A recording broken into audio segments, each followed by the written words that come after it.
Primeiramente, boa noite a todos. Me chamo Leandra Macedo, atualmente eu sou coordenadora do PET, do Marketing do PET Elétrico FCG, e quero agradecer a presença da professora ter aceitado nosso convite para dar essa entrevista. Na verdade, não é entrevista, assim, a gente quer bater um papo, assim, algo mais tranquilo possível para a gente conhecer melhor você e para você falar para o pessoal aqui sobre suas experiências na vida acadêmica. E antes de tudo, professora, eu queria falar sobre o Make Lab. Make Lab é um projeto que, junto com o professor Jalbert, foi criado no PET Elétrica. Eu, Raíssa, Beatriz e Ruth, as quatro mulheres que atualmente estão no PET Elétrica e que fazem parte desse projeto. No caso, são nós mulheres. As únicas mulheres são nós quatro. E a gente tem esse projeto que é basicamente incentivar as pessoas, os alunos de ensino médio, a vir para a nossa área de engenharia elétrica, de ciência e tecnologia, porque, como você sabe, melhor do que todo mundo aqui, tenho certeza que é uma área ainda tem muito poucas mulheres, e a gente faz projeto, desenvolve no PET Elétrica, no laboratório, e a gente leva para escolas para apresentar e trazer o pessoal.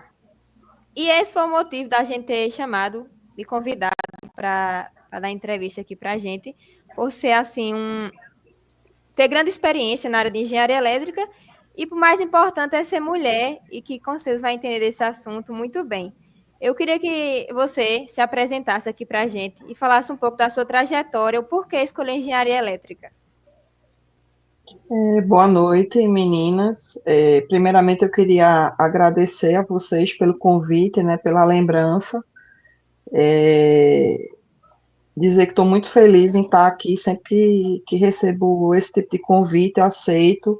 Se eu posso estar participando, se eu posso estar conversando, se eu posso estar incentivando outras meninas, estimulando a criação de rede de apoios e me colocando como apoio dentro da graduação, eu faço.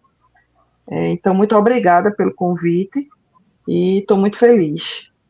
Com relação à minha trajetória, no ensino médio, né, final do ensino médio, quando a gente não vem de escola técnica, a gente fica meio apreensivo em fazer uma escolha com relação à carreira que quer seguir, a gente acaba fazendo essa escolha quando não tem muito contato com profissionais da área, a gente faz a escolha meio que às cegas, né? E eu no ensino médio tinha certeza que queria fazer um curso de exatas, não sabia qual.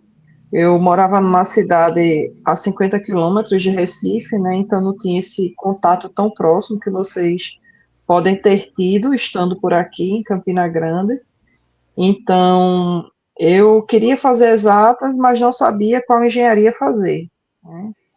Então, eu pesquisei, a gente tinha os manuais das profissões, né, e inicialmente me inscrevi no vestibular para fazer engenharia civil, mas acabei não passando. Na verdade, fiz civil e ela foi civil, só civil e eletrônica, para a UFPE, que eu sou natural de Pernambuco.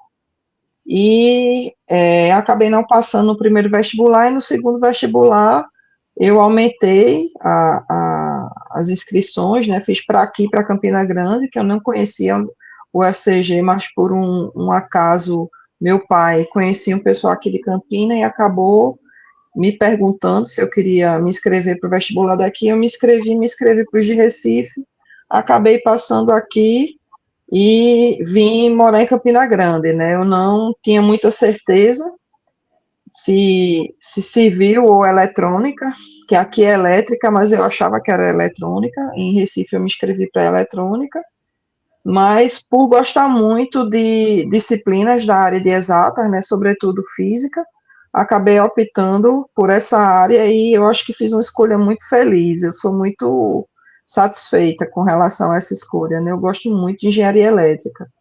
Acho que o começo foi duro, porque a gente não tem muita noção do que é elétrica nos 2 primeiros anos de curso, né? Mas à medida que fui avançando na graduação, esse meu sentimento de estar no lugar certo só foi aumentando. Quanto mais eu conhecia de engenharia elétrica, mais segura eu ficava com relação à minha formação, né? A ter feito a escolha certa. Eu sou muito empolgada com os assuntos relacionados, né? E durante a graduação acabei me identificando com a área de eletrônica, e perto de terminar o curso, eu, como sempre gostei muito de iniciação científica e de monitoria, acabei decidindo seguir carreira acadêmica, né? Então, peguei direto, mestrado, doutorado. No doutorado, mudei um pouquinho de área, porque eu entendo que hoje em dia a gente trabalha com muita comunicação sem fio, então entendi a importância de estudar a parte de eletromagnetismo para, quem sabe, no futuro associar isso à eletrônica ou à microeletrônica, né?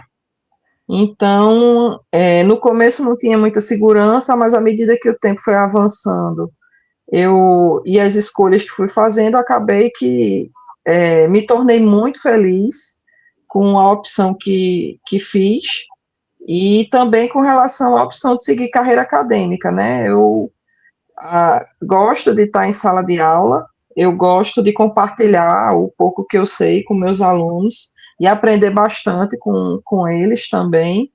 Eu gosto da parte de pesquisa, eu acho que a parte de pesquisa, ela provoca nós que somos professores a sairmos da zona de conforto, né? O fato de a gente estar sempre se atualizando e buscando conteúdos que tragam consigo um avanço técnico-científico acabam nos ajudando a ser melhores professores, porque até no momento de dar exemplos para os alunos, a trazer, a aplicar o conteúdo que a gente está apresentando, por mais básica que seja a disciplina, a gente consegue ir um pouco mais longe e se manter atualizado, né, com relação ao que está acontecendo, tendo em vista que a área da gente, ela avança muito rapidamente, né, a tecnologia hoje em dia, tudo ocorre de forma muito dinâmica, então,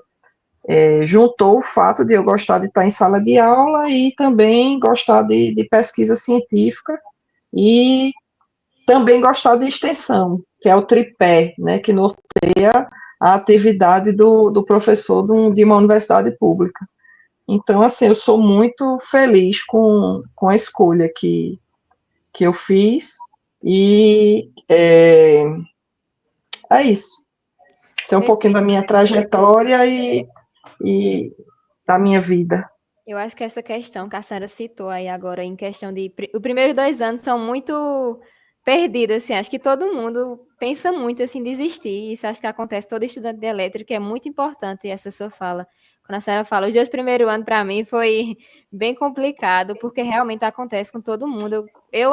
Acontece comigo, que eu ainda vai fazer 2 anos que eu estou no curso, e eu ainda paro e penso assim, meu Deus, será que é isso que eu quero mesmo? Mas eu vejo o futuro, vejo que é algo que realmente compensa e é muito importante. Professora, durante isso, quando a senhora iniciou o curso, como era a presença feminina de mulheres? Tinha muitas mulheres, como era? E se isso lhe afetou quando você iniciou a graduação?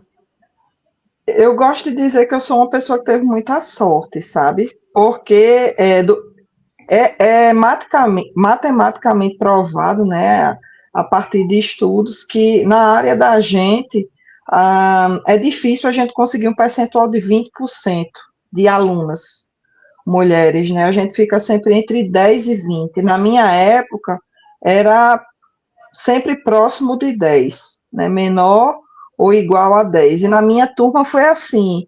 Quando eu entrei na graduação, a gente, na minha entrada foram 50 alunos, e dos 50 a gente tinha 7 mulheres. Na verdade, foi até um pouco mais de 10%, né?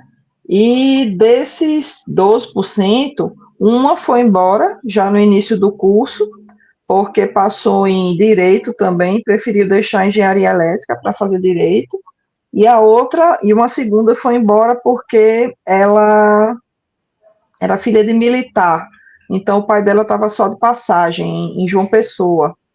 Aí acabou que ficamos 6, né? E permanecemos as 6 até o final. E desde o início do curso, nós sempre fomos muito unidas, Muito todas bom. 6, sabe? Então, acho que isso ajudou demais a gente a superar todas as dificuldades que a gente enfrentou quando veio fazer a graduação. Dessas 6, somente uma era natural de Campina Grande, as outras 5, nós éramos de fora de Campina Grande, então morávamos só, né, dividíamos apartamento com outras, mas assim, a gente não era daqui, então o fato de a gente ter esse grupo sólido, coeso, ajudava a gente, tanto na questão de suporte do ponto de vista de disciplinas e estudos, né, projetos, mas também ajudava bastante a gente no que concerne a rede de apoio que a gente acaba tendo. Quando uma adoece, já sabe que pode ligar para outra e pedir uma ajuda. Minha amiga de Campina Grande mesmo, Clarissa, eu perdi a conta de quantas vezes liguei para ela para ajuda, me leva no médico, oh, não estou muito legal, deixei para a tua casa, entende? A gente se dava um suporte muito grande, né? Um pouco mais à frente eu passei a dividir um apartamento com uma grandíssima amiga minha que ela é servidora da ANEEL, mas está cedida ao Ministério de Minas e Energia, está arrasando, dando altas palestras, né? Todas elas são maravilhosas e estão, assim, cada uma no seu cantinho, dando show. Tenho muito orgulho delas.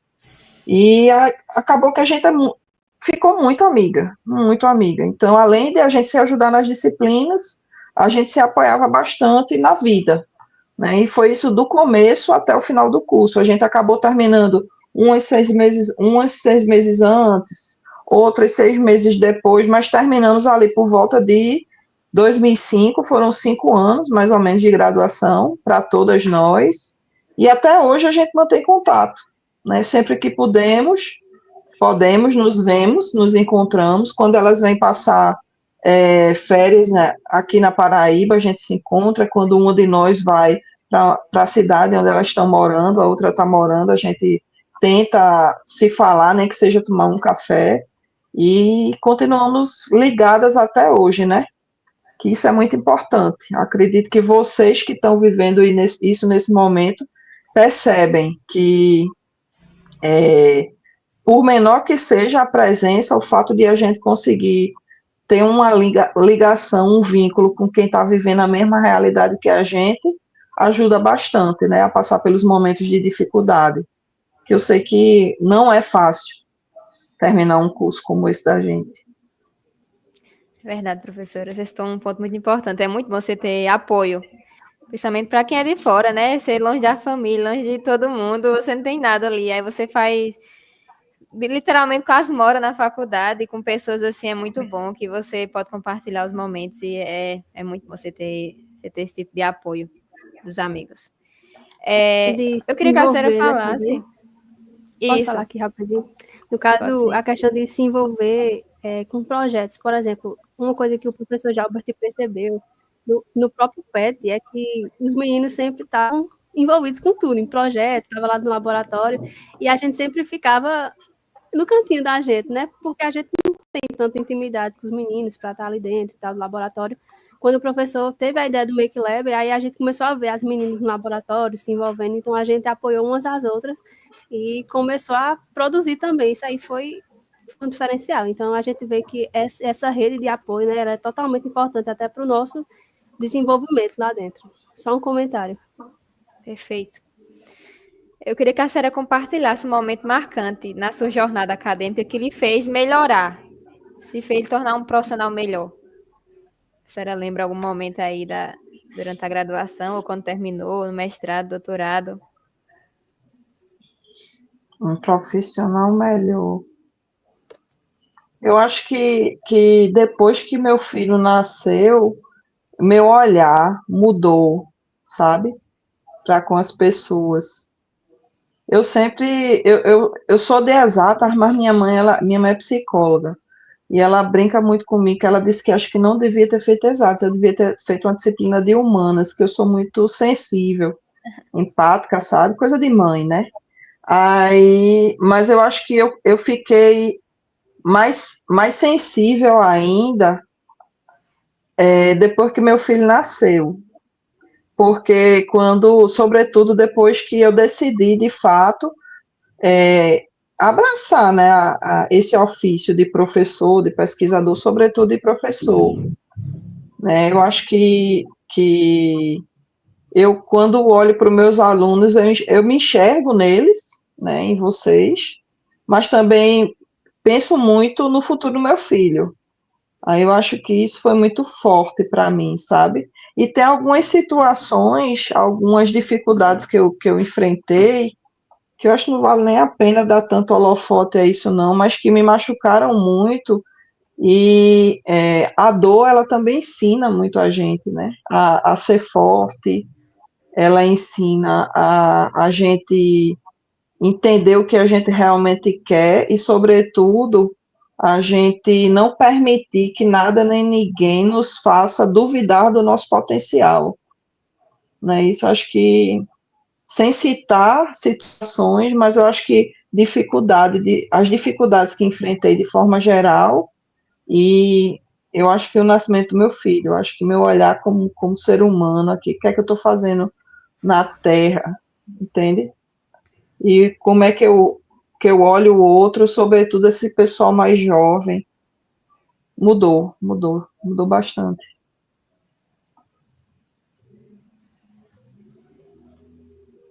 Perfeito. Ruth? Bom, meu nome é Ruth, eu sou estudante de engenharia elétrica e sou integrante do projeto Make Lab. Antes de começar, eu gostaria de destacar que a presença feminina na engenharia é marcada tanto por desafios quanto por conquistas. Ao longo dos anos, mulheres têm enfrentado barreiras relacionadas à representatividade, o preconceito, a falta de oportunidades, mas também têm construído trajetórias inspiradoras, abrindo portas para novas gerações e conquistando espaços importantes no setor. Agora, eu gostaria de abordar um ponto que muitas mulheres comentam ao falar sobre atuar em áreas predominantemente masculinas, como a engenharia elétrica. Quais foram os principais desafios que você enfrentou como mulher nesse ambiente, professora?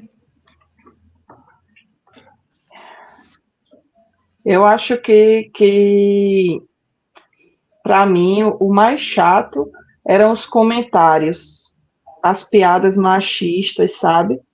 Porque a gente vive numa sociedade machista, não adianta querer passar pano ou dizer que isso não acontece, né? A gente ouve desde o início, a gente ouve de colegas, né? Então, eu acho que lidar com isso volto novamente àquela questão, não permitir que a fala do outro, as questões do outro, me fizessem duvidar do meu potencial, sabe?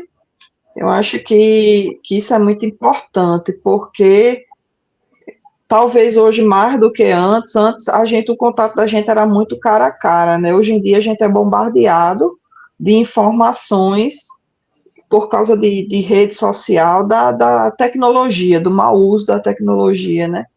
Então acaba que esse bombardeio, se a gente não tiver cuidado, perturba muito, né? E como a gente está numa área que tem toda uma questão cultural, o estereótipo, o perfil do profissional associado àquela área ser um perfil masculino, né, um homem que tem que estar ali, tem a questão de raça também, porque a engenharia era um curso de elite, né, então a elite associava-se um homem branco, né, não tinha espaço. A gente pode tratar dessa questão, não só falando da questão de gênero, mas de raça também, porque quantas mulheres negras a gente enxerga até dentro do próprio curso, pessoas negras, não só mulheres, né? Quando a gente traz para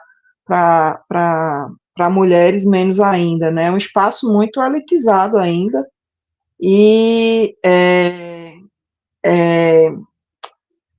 não que o fato de a gente ter pessoas que não têm esse perfil não seja elite, certo, gente? Eu falo mais no sentido de que o perfil que a gente associa ao profissional da área é sempre aquele muito engessado.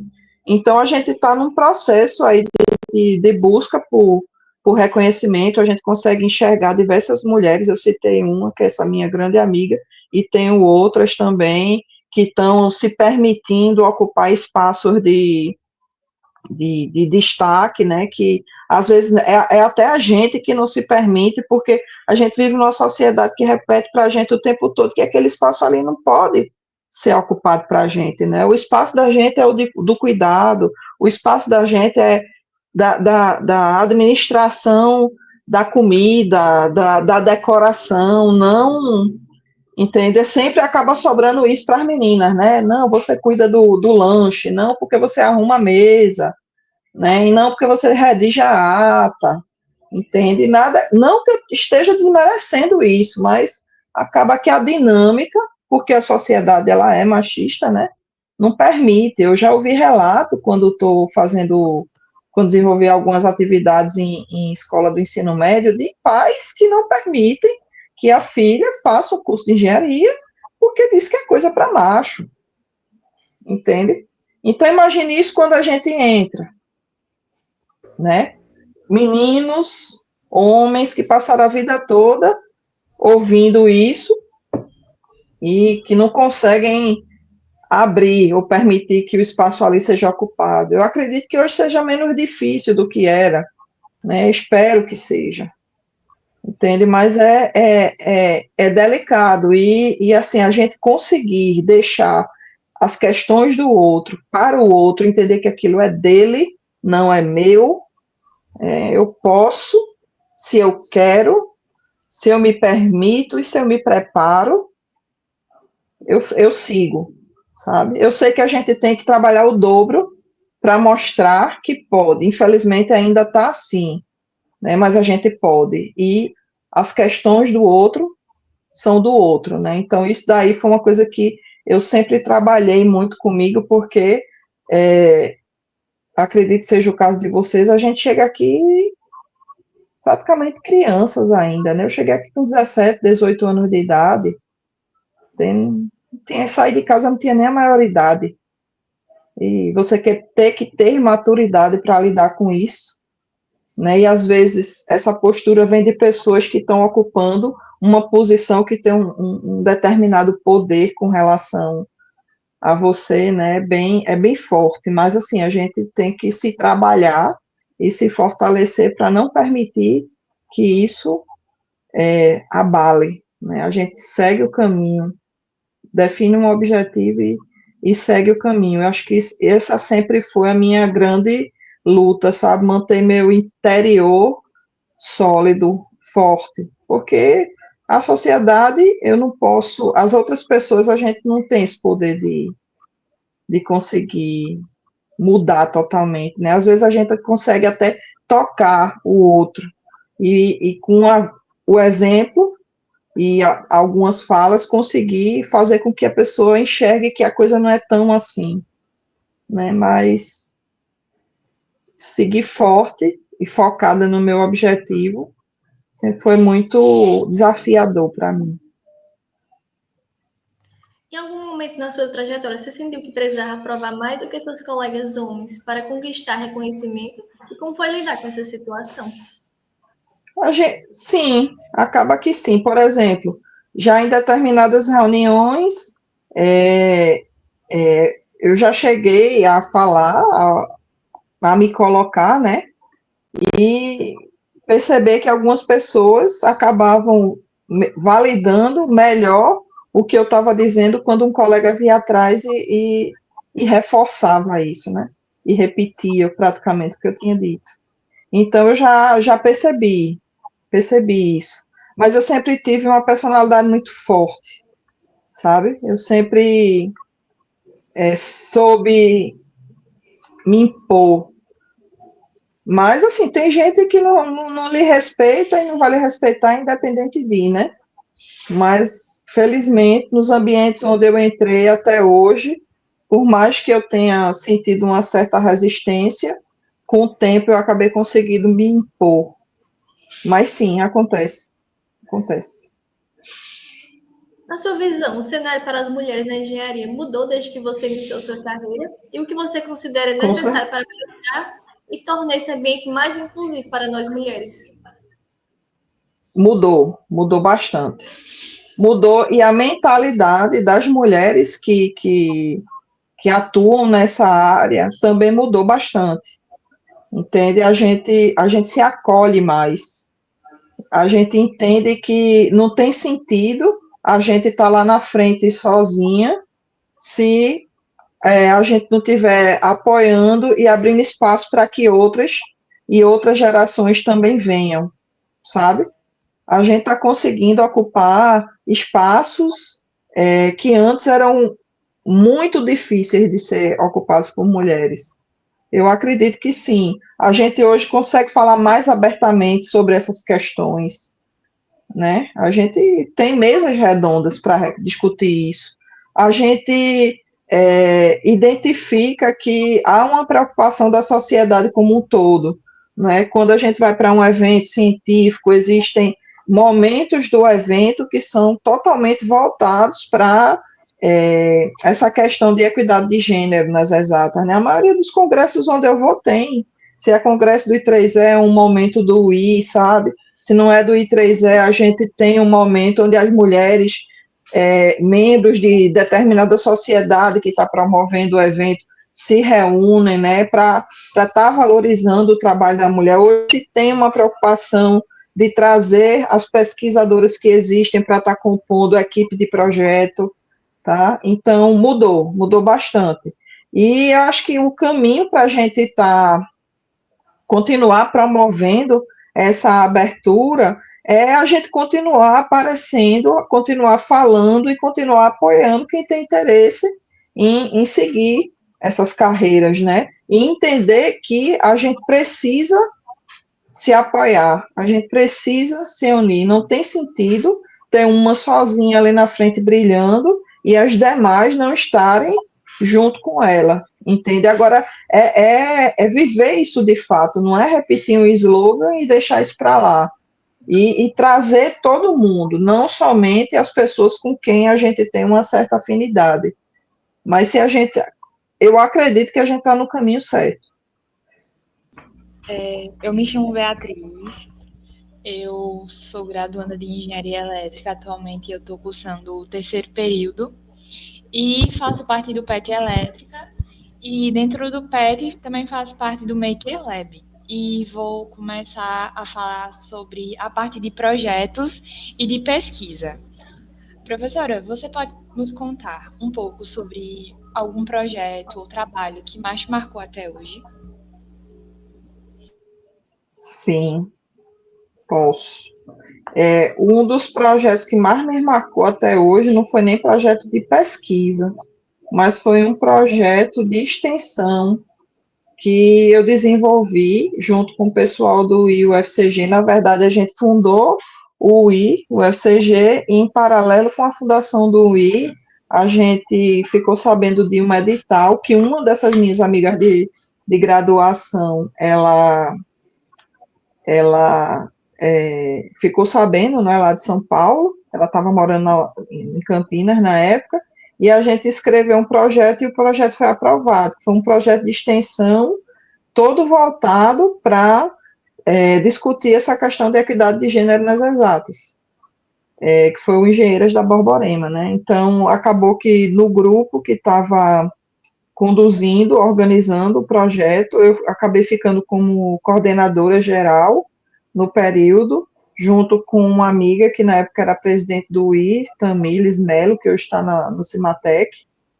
E, assim, aquele projeto, ele foi uma virada de chave na minha vida, sabe?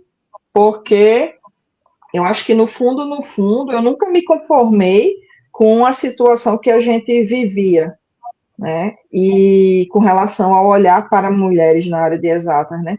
Mas eu não tinha essa preocupação em estar me aproximando de quem estava começando a decidir que carreira ia seguir, por exemplo, alunos do médio. Eu não tinha noção de como atuar para ter um impacto social grande com relação a atividades de extensão, né? Eu tinha experiência como professora, mas eu nunca tinha parado para pensar no que a gente podia fazer de retorno para a sociedade. E esse projeto mexeu muito comigo, sabe? Porque eu consegui enxergar o impacto que a extensão consegue trazer para a sociedade, mas também consegui enxergar o impacto que a organização desse projeto e a execução pode trazer para quem está fazendo um curso de engenharia, entende? E o impacto não é só da comunidade que está recebendo do parceiro da gente que é fora da universidade, mas o que o aluno ele está estudando, ele está aprendendo, a forma como ele está colocando ali a realidade dele, compartilhando isso, acaba fortalecendo também quem está fazendo.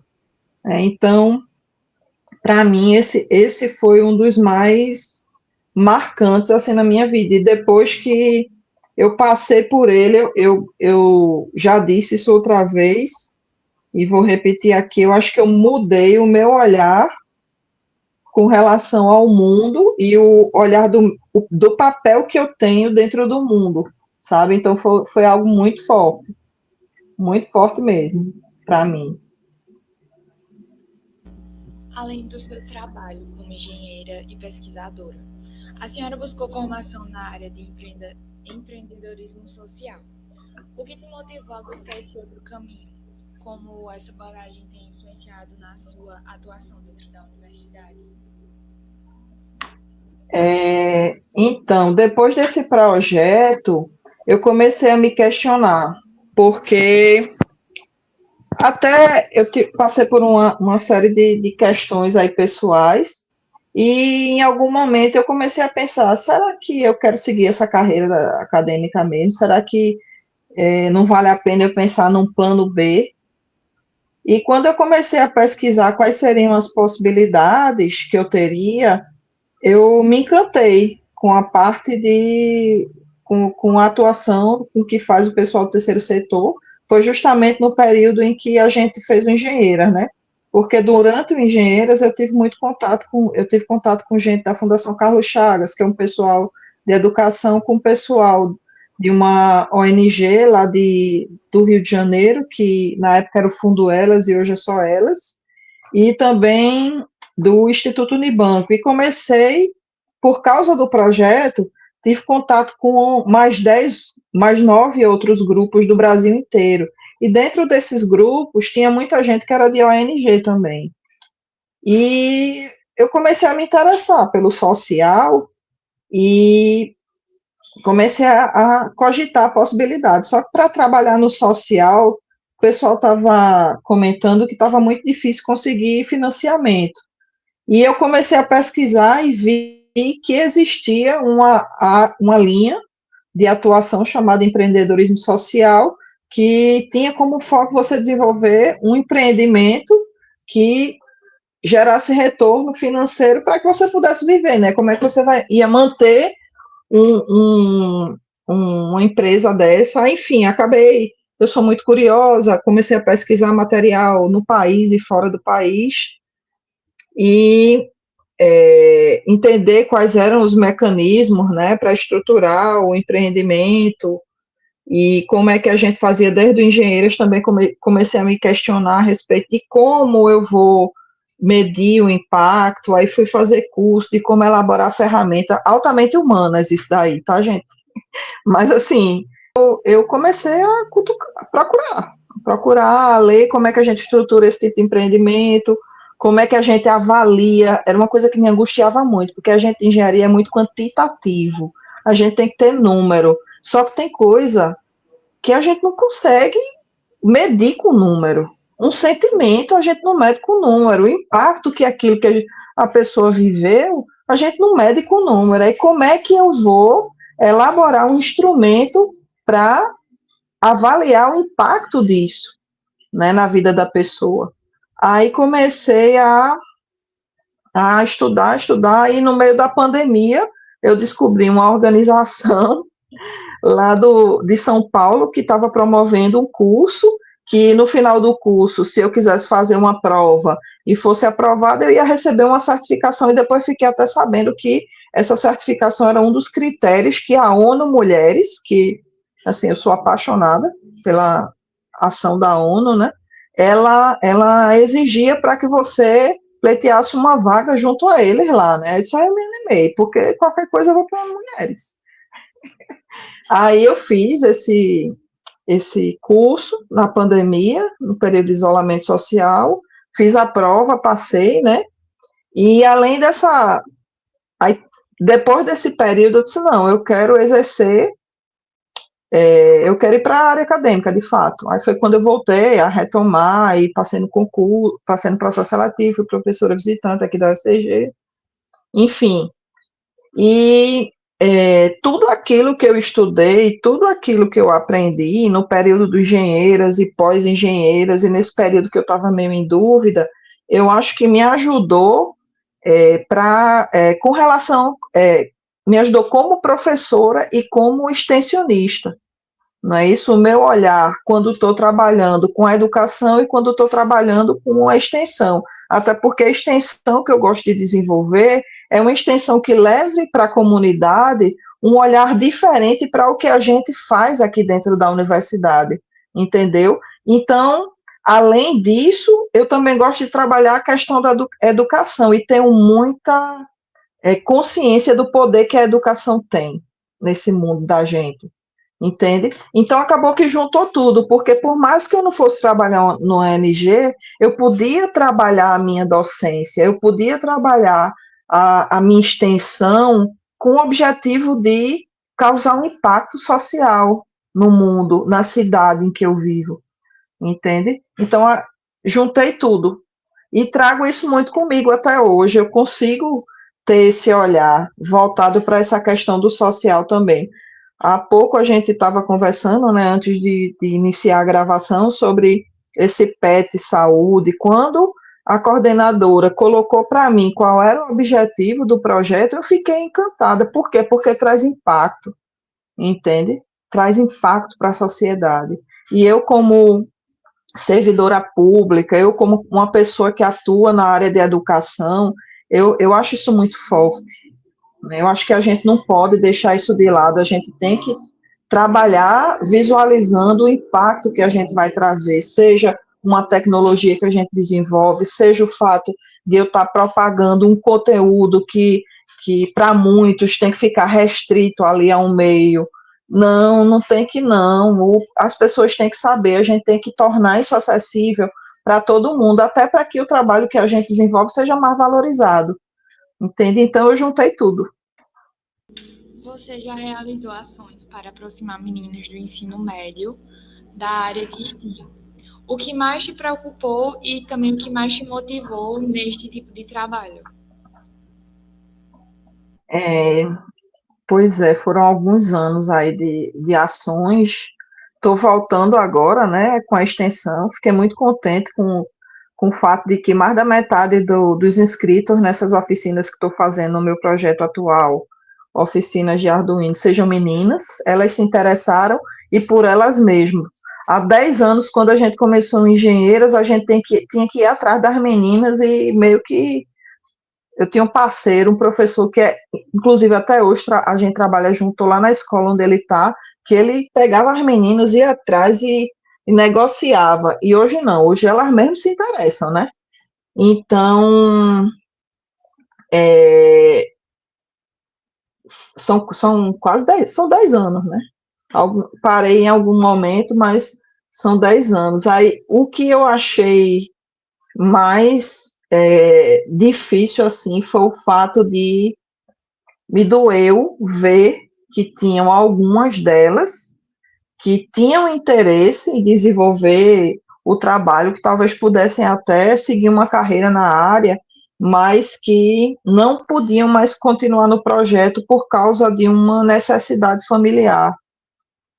Entende? Por exemplo, teve uma que chegou para comentar com a gente há uns anos atrás, que estava deixando o projeto, que não queria deixar, mas que precisava deixar porque a mãe trabalhava e no horário em que a gente fazia as atividades, ela precisava estar em casa para cuidar do irmão e da casa.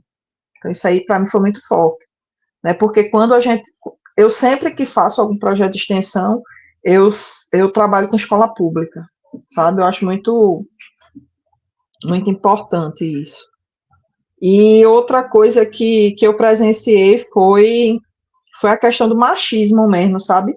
E o machismo vinha da família, de um pai não permitir, não incentivar o interesse da menina pela área, de um companheiro de alguma fazer algum comentário e ela ficar meio balançada para poder continuar com as atividades. Eu acho que foram as duas E um terceiro momento também foi quando a gente fez uma atividade coletiva, e sempre que a gente fazia uma atividade, a gente tentava promover as meninas do ambiente de alguma forma.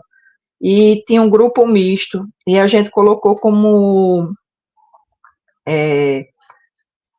critério que todo grupo tinha que ter uma menina, e quem ia apresentar o trabalho que o grupo tinha feito tinha que ser a menina que estava no grupo. E teve um grupo de rapazes que nem permitiram a menina fazer o trabalho com eles e muito menos apresentar como a representante, sabe? Meio que excluíram ela, não aceitaram o fato de ter mulher no grupo, e muito menos que a mulher ia ser a representante do grupo.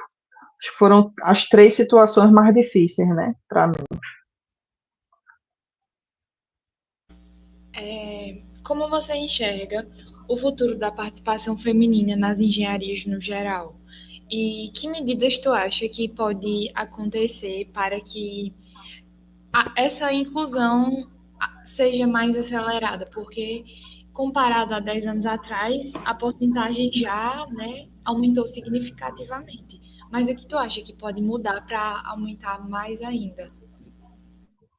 Eu acho que isso é um processo, né, porque isso reflete muito o que a sociedade da gente é. A gente, para mudar uma realidade, a gente tem que atuar junto à sociedade como um todo. Né? Então, se você empodera mulheres, mas os homens que fazem parte daquela sociedade também, eles não aceitam o fato de terem mulheres em cargos de poder, não adianta de nada empoderar essa mulher se o resto da sociedade não a vê como isso, como tal, né? Não permite que ela chegue àquele ponto, né? Inclusive, eu gosto muito de desenvolver atividades e tendo tanto meninas quanto meninos no meio, porque além do fato de ela conseguir se enxergar naquela posição, eles também têm que se habituar e aceitar o fato de que a gente pode assumir essas posições, né? Então, eu acho que é continuar nesse processo trabalhando essas questões, tanto com as meninas, mas quanto com os meninos também, né? Eu tenho muita fé nessas gerações futuras. Hoje em dia, a gente está vivendo uma onda meio conservadora, né? A gente está vendo a manifestação, assim, a realidade para a mulher está muito difícil, né? A gente não pode fechar os olhos com relação a isso. Ainda existe muito machismo, ainda existe muita violência contra a mulher, né? E isso pode até acuar a gente de continuar firme na nossa trajetória. Mas, assim, eu acho que é não baixarmos a cabeça, continuarmos nesse processo que a gente está vivendo, entender que ninguém pode brilhar só, que a gente tem que estar se apoiando e sempre trazendo as amigas, as mulheres que trabalham com a gente, né, que estão no mesmo meio que a gente, com a gente, né, promovendo situações que permitam outras brilharem também, não é isso? Fortalecendo mesmo essa dinâmica e seguir do jeito que vai. Agora sim, é uma. Eu acredito que as coisas vão continuar melhorando, mas a gente vai ter que se impor, né? Não está fácil.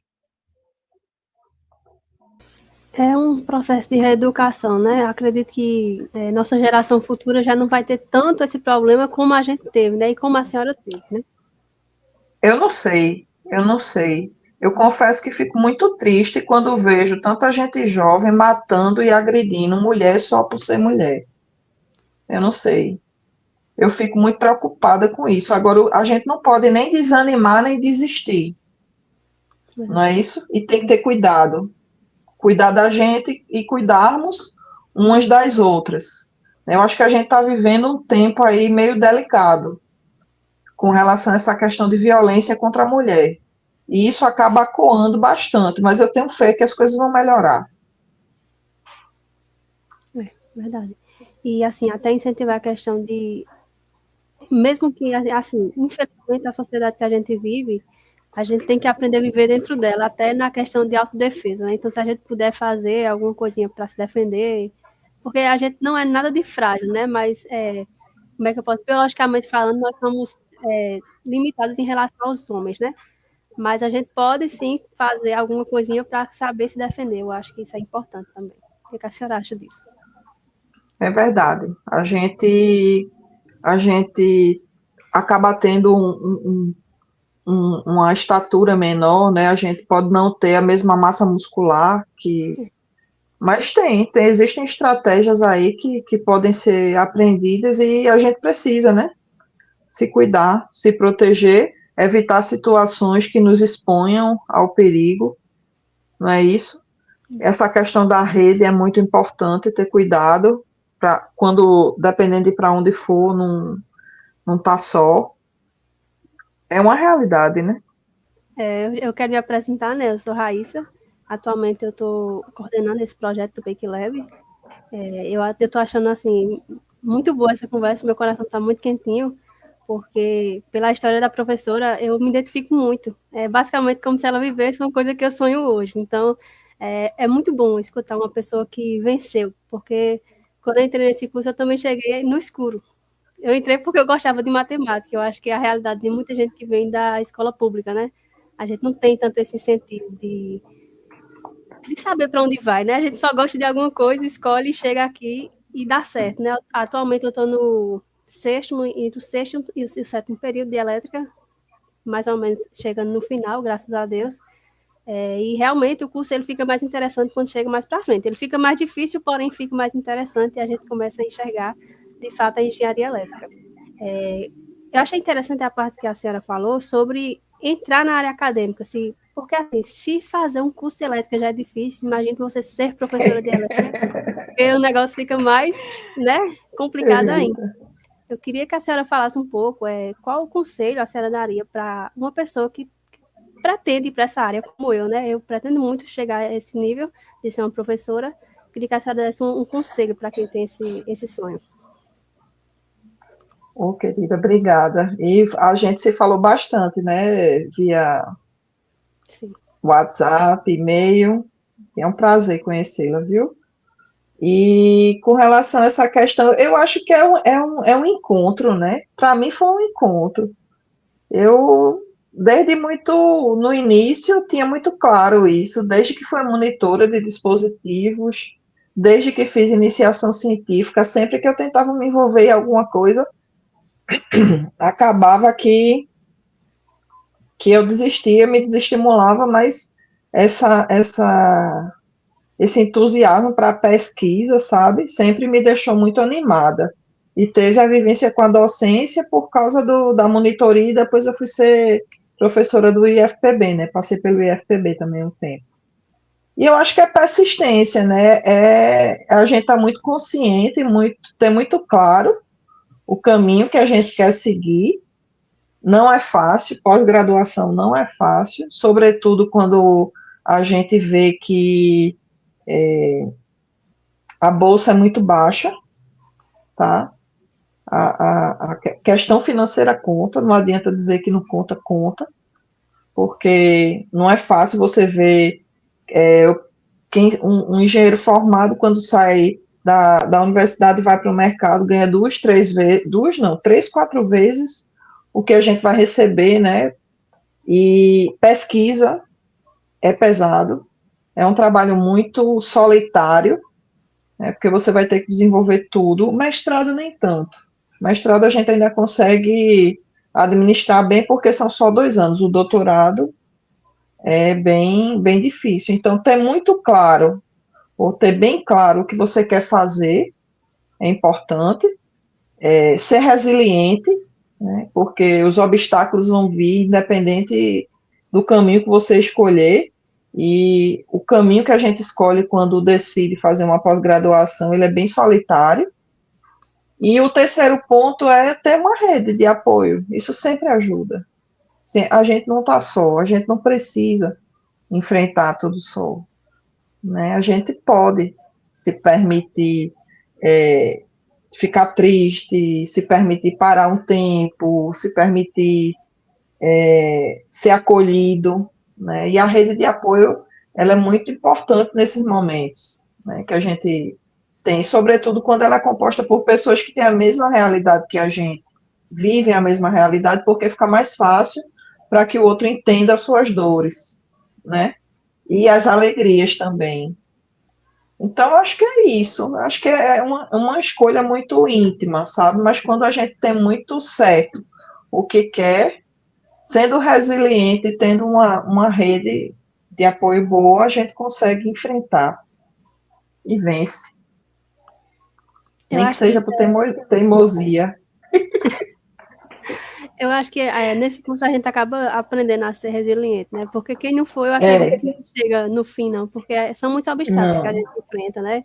A parte financeira, tem vários obstáculos. Para ir para a gente que é mulher, acaba sendo um pouco mais difícil, né? Porque, Uhum. enfim, a gente já entra sabendo que o mercado de trabalho provavelmente vai escolher um homem no seu lugar pelo fato só dele ser homem. Só Então a deve gente ser já sabe. homem, exatamente. A gente tem que ser muito melhor, assim, naturalmente a gente tem que mostrar que somos superiores só para conseguir o nosso lugar. Então, para nós, eu acho que acaba sendo mais difícil, né? E mesmo a gente sendo, às vezes, só porque eu já ouvi um relato de um pai, ele tinha um casal, um menino e uma menina, os dois fizeram elétrica, e estavam em São Paulo pleiteando vaga em empresas lá, que eles queriam ir para o mercado. Aí estava a menina, uma amiga e o filho, todos três formados em elétrica. Mas acabava que ele sempre passava nos processos seletivos e elas não. E ele dizia, elas são mais dedicadas, elas são melhores. Eu não entendo. E a gente sabe por que não passa, né? A gente sabe, A gente sabe exatamente. porque em algumas situações barram, né? Mas faz parte. Não tira o brilho do que a gente faz, do que a gente quer. Exatamente. Eu queria que a senhora desse um conselho, porque essa parte que eu estou falando aqui é mais para a senhora dar conselhos para pessoas que estão em alguma pesquisa.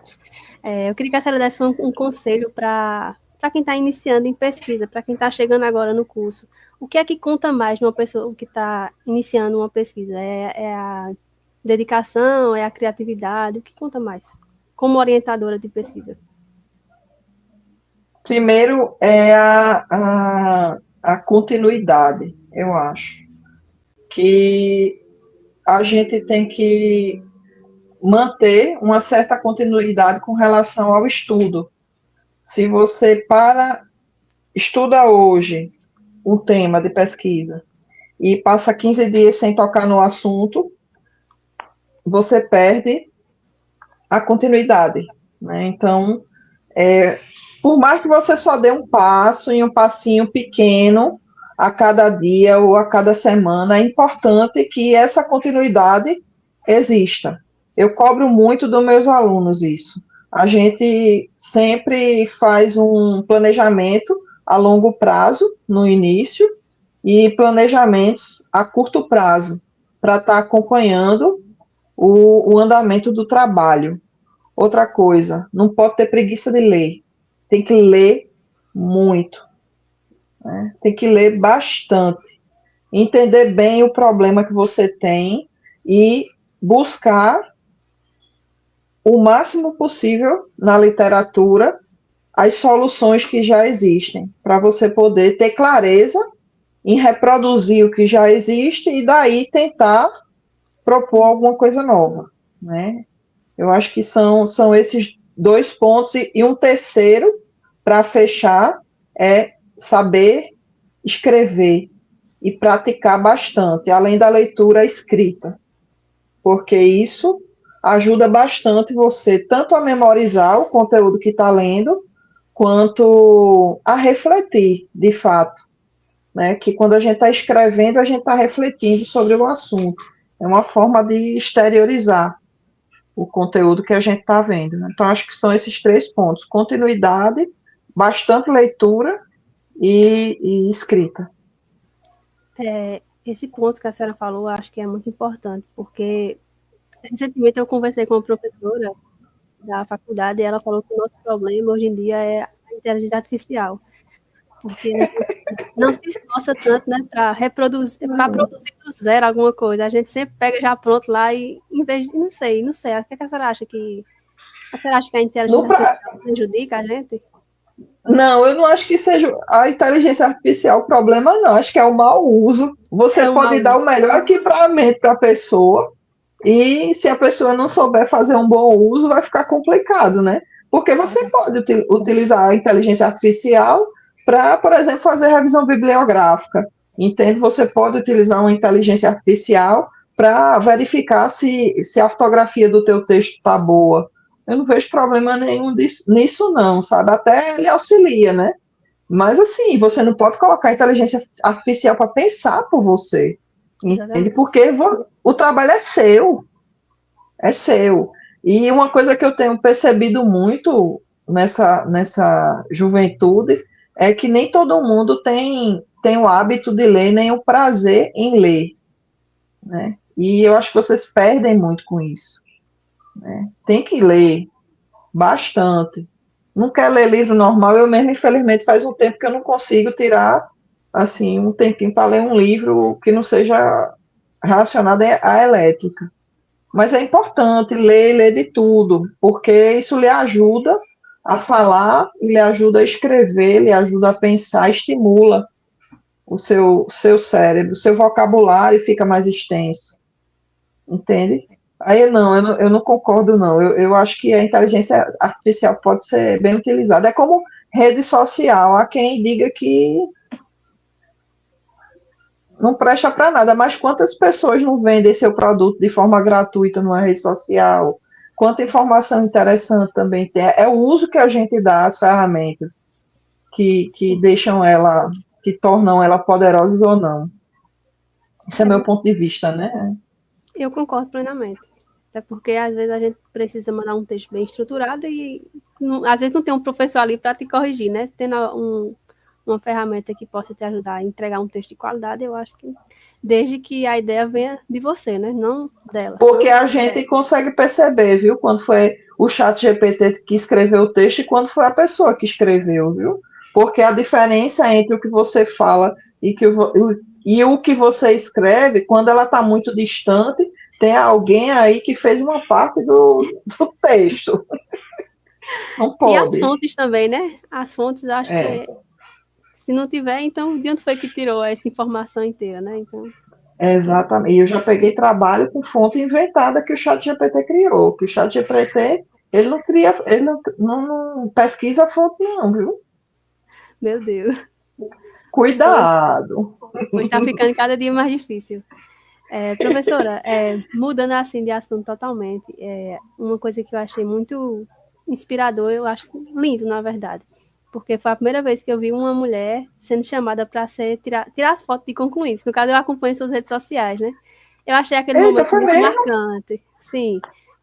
Eu queria que a senhora falasse um pouco para mim como foi ver aquele momento. Não sei se foi a primeira, mas particularmente foi a primeira que eu vi, né? Então eu achei incrível. Queria que a senhora falasse um pouco sobre isso. Eu fico emocionada até. Foi muito forte para mim, sabe? Até porque fazia pouco tempo que eu tinha entrado, né, como professora efetiva. Eu acho que eu não tinha nem um ano ainda de serviço. Eu tinha sido professora visitante, aí acabei indo dar aula na graduação, apesar do foco do professor visitante ser na pós, eu fui dar aula porque a gente estava naquela transição de pandemia, né? De aula, começando a aula presencial, enfim, acabei conhecendo muita gente naquele período, e quando eu entrei como professora efetiva, fazia pouco tempo que eu tinha saído de visitante.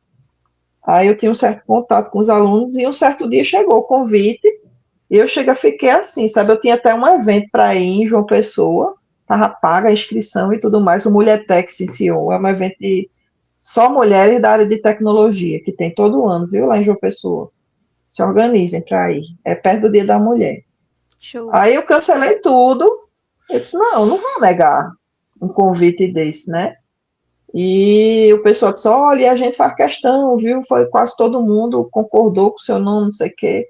Então, eu fiquei muito lisonjeada, sabe? Muito honrada. Foi como eu me manifestei ali. Eu não sou de estar postando muita coisa pessoal em rede social, mas eu acho que aquele momento ali merecia um registro público da minha gratidão e da minha alegria em ter participado daquilo com eles.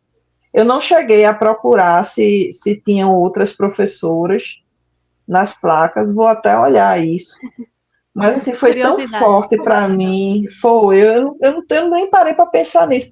Eu vivi aquele momento assim, foi tão forte para mim, foi muito intenso, muito, sei lá, é como se depois desse tempo todinho eu tivesse chegado, sabe?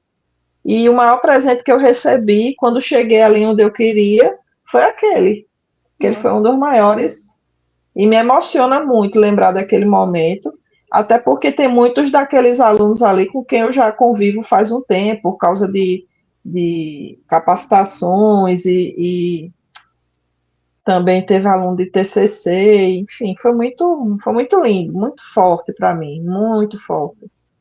Eu vou até mandar imprimir umas fotos, eu estou organizando um mural para estar lá do lado da minha cadeira, umas fotos que eu tirei com alguns alunos meus para colocar lá.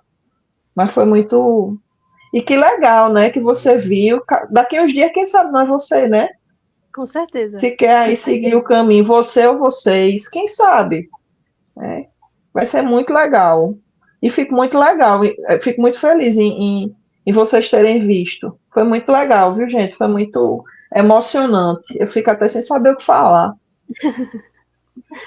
E eu não sou uma pessoa que tem dificuldade em falar, não, mas isso assim, foi muito forte para mim, emocionante. Até pra gente que tá de fora foi uma coisa assim, muito mais, pra mim foi muito marcante. Nossa, a primeira mulher que eu vejo saindo nessa foto, então ela tá ali representando todos nós na nossa luta, né? Para conquistar até o coração dos alunos, que eu acredito que até eles às vezes têm dificuldade de nos reconhecer, né? Como Exatamente. profissionais, né? Mas eu não tenho o que reclamar com relação a isso, não. Eu sou muito bem nos espaços assim que eu cheguei até hoje com meus alunos, muito bem aceita, muito bem acolhida. Não... Gosto muito desse meu caminho, dessa trajetória que eu escolhi, que eu vivi até hoje e que eu espero viver até muito tempo. Amém. Só para finalizar aqui nossa entrevista, eu queria que a senhora deixasse uma mensagem para todas as meninas que vão assistir essa entrevista. O que a senhora diria para quem vai assistir, principalmente as meninas? Acho que a principal é a questão da resiliência, né? Eu levo isso muito forte comigo, porque a vida é muito cruel às vezes. Acontecem algumas coisas que a gente se pergunta, por que está acontecendo comigo? Sobretudo quando a gente tenta não fazer mal a ninguém. Mas a gente tem que viver muito em paz com relação ao que a gente é e o que a gente quer, ser resiliente, né? E outra coisa muito forte também que eu levo comigo é o fato de nunca esquecer de onde eu vim, sabe? Honrar minhas raízes, honrar a luta dos que viveram antes de mim, que permitiram que eu chegasse onde eu cheguei, a questão da ancestralidade mesmo, sabe? Então, acho que é isso, a resiliência e a ancestralidade, se eu fosse usar duas palavras para resumir isso. Obrigada pela sua participação. Pode ter certeza que cada palavra que ela falou vai ficar muito bem plantada, pelo menos no meu coração, eu acredito que das meninas também. Foi uma conversa muito inspiradora e eu vou levar para a vida inteira. Aí, quando eu quiser lembrar, eu volto aqui e vejo de novo a conversa. E é isso, professora. Muito obrigada pela sua participação. Eu que agradeço, meninas, pela intervenção de cada uma de vocês e falo aqui de coração que no dia que precisarem de algo, sabe onde é que fica a minha sala, vocês têm o meu contato, a gente tá junta, viu? Eu tô ali, a gente pode não estar se vendo com frequência, mas se precisarem de mim, só não ajudo se não tiver jeito mesmo, certo? E quando quiserem conversar também, se der para fazer na hora, a gente faz, se não der, a gente combina um outro momento, mas vocês não estão sozinhas não, viu?